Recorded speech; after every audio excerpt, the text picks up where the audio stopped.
السلام علیکم دوستو، مرشد دواخانہ میں آپ کو خوش آمدید کہتا ہوں۔ اور سب سے پہلے میں ان دوستوں کا شکریہ ادا کرنا چاہتا ہوں جو ریگولر میری ویڈیوز کو دیکھتے ہیں اور جنہوں نے میرے چینل کو سبسکرائب کیا ہوا ہے۔ تو ناظرین، اب آتے ہیں آج کے ٹاپک کی طرف۔ امریکی تحقیق کے مطابق گرمیوں کے موسم میں ہلکی پھلکی چیزیں اچھی لگتی ہیں۔ کھانا، لباس، ماحول، چائے، غرض ہر وہ چیز اچھی لگتی ہے جو طبیعت پر باری نہ ہو۔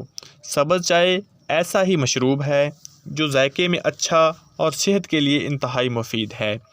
سبز چائے لیموں اور شہد کے ساتھ انتہائی خوشگوار ذائقہ دیتی ہے۔ نئی تحقیق کے مطابق سبز چائے ڈائٹنگ کرنے والوں کے لیے بہت فائدہ مند ہے۔ ایک ریسرچ کے مطابق جو افراد اپنے روزمرہ خوراک میں سبز چائے کا استعمال کرتے ہیں انہیں کیلوریز جلانے میں بہت مدد ملتی ہے۔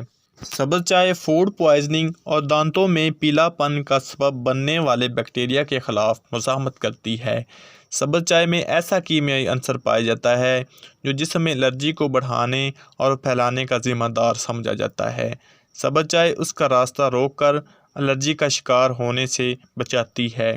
ایک تحقیق سے پتہ چلا ہے کہ سبز چائے کینسر سے بھی بچاتی ہے۔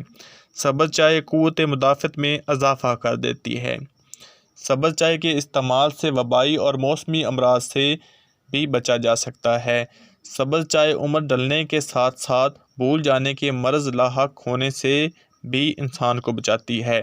ہیپاٹائٹس جگر میں فولاد کی مقدار کو زیادہ ہونے کی وجہ سے ہوتا ہے۔ سبز چائے کا استعمال جسم میں موجود اضافی فولاد کی مقدار کو کم کر دیتا ہے۔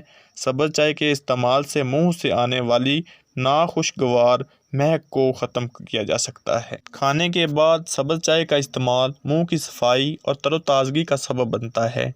سبز چائے کا استعمال وزن کم کرنے میں بہت اہم کردار ادا کرتا ہے۔ جیسا کہ میں نے پہلے بھی بتایا ہے کہ یہ ڈائٹنگ والوں کے لیے انتہائی مفید ہے۔ سبز چائے کا استعمال فالتو چربی کو ضائع کرنے میں مدد دیتا ہے۔ سبز چائے کا استعمال خون کو بڑھاتا ہے۔ سبز چائے ٹھنڈے پہلوؤں کے لیے مفید ہے۔